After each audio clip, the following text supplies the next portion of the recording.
नमस्कार दोस्तों।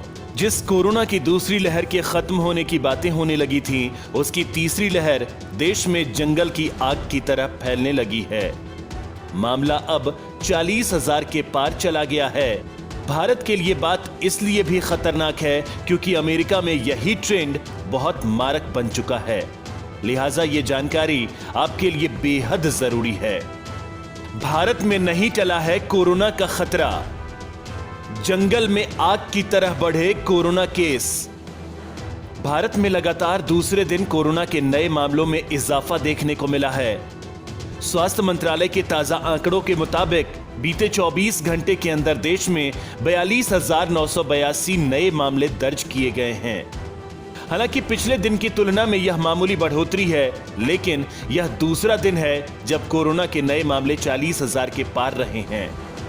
पिछले लगातार एक हफ्ते से केरल अब भी नए मामलों में 50% से ज्यादा का अकेला हिस्सेदार बना हुआ है।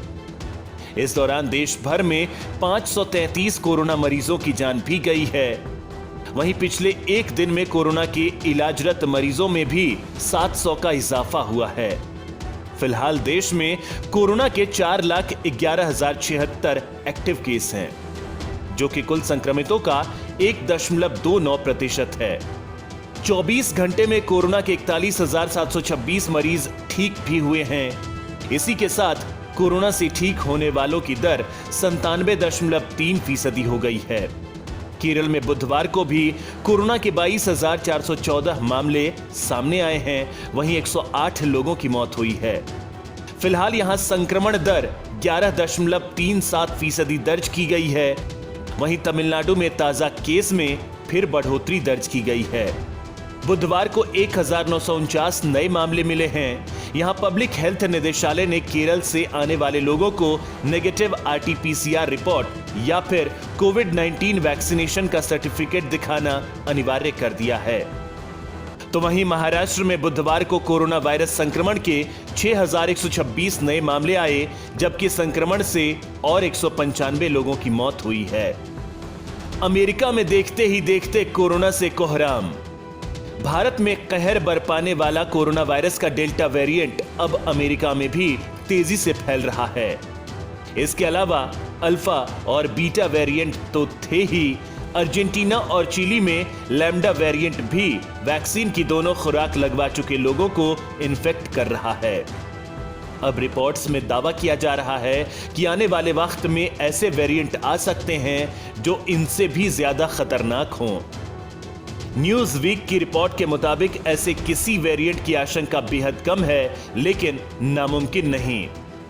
एक्सपर्ट्स के हवाले से इस रिपोर्ट में दावा किया गया है कि ऐसा वेरिएंट आने की आशंका बनी हुई है जो वैक्सीन को बेअसर कर दे और जंगल की आग की तरह फैलने लगे।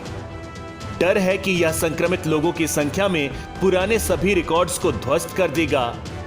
वैज्ञानिक एरिक वेल के मुताबिक डेल्टा वेरिएंट से ज्यादा संक्रामक वेरिएंट आना नामुमकिन नहीं है। उनका कहना है कि हो सकता है कि आने वाले वक्त में कुछ ऐसा आए जो और तेजी से फैले। इस नए वेरिएंट में म्यूटेशन के कारण स्पाइक प्रोटीन बदला तो यह वैक्सीन्स को बेअसर कर देगा। ज्यादातर वैक्सीन स्पाइक प्रोटीन को ही टारगेट करती हैं और वायरस को न्यूट्रलाइज करती हैं। रिपोर्ट में चेतावनी दी गई है कि बड़ी संख्या में लोगों के वैक्सीन लगवाने से इनकार करने पर वे कोविड-19 की म्यूटेशन लैब बन जाएंगे। डेल्टा वेरिएंट की संक्रामकता को देखकर लगता है कि इससे आने वाले महीनों में और ज्यादा खतरनाक वेरिएंट आ जाएगा। भारत में 56% हैंड सैनिटाइजर बेअसर। कोरोना वायरस संक्रमण से बचाव के लिए हैंड सैनिटाइजर का इस्तेमाल किया जाता है। यह हैंड सैनिटाइजर अब घरों में भी अपनी अहम जगह बना चुका है। लेकिन ऐसे में उत्तराखंड में सैनिटाइजर को लेकर एक बड़ा खुलासा हुआ है। इसमें दावा किया गया है कि बाजार में मिलने वाले ज्यादातर सैनिटाइजर मानक के अनुरूप नहीं हैं। करीब 56% सैनिटाइजर में अल्कोहल मानकों के अनुरूप नहीं पाया गया।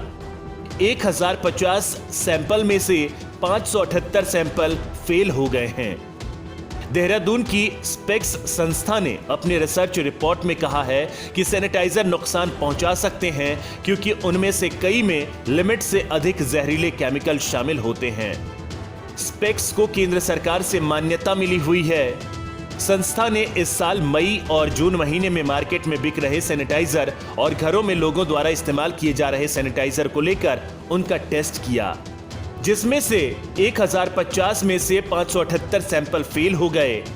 8 सैंपल में मेथनॉल पाया गया, वहीं 278 सैंपल में टॉक्सिक रंग पाया गया। बता दें कि सैनिटाइजर में अल्कोहल की मात्रा 60 से 70% होनी चाहिए, वहीं हाइड्रोजन पेरोक्साइड की मात्रा 0.5% होनी चाहिए, जबकि सैनिटाइजर में मेथनॉल का इस्तेमाल बिल्कुल भी नहीं होना चाहिए।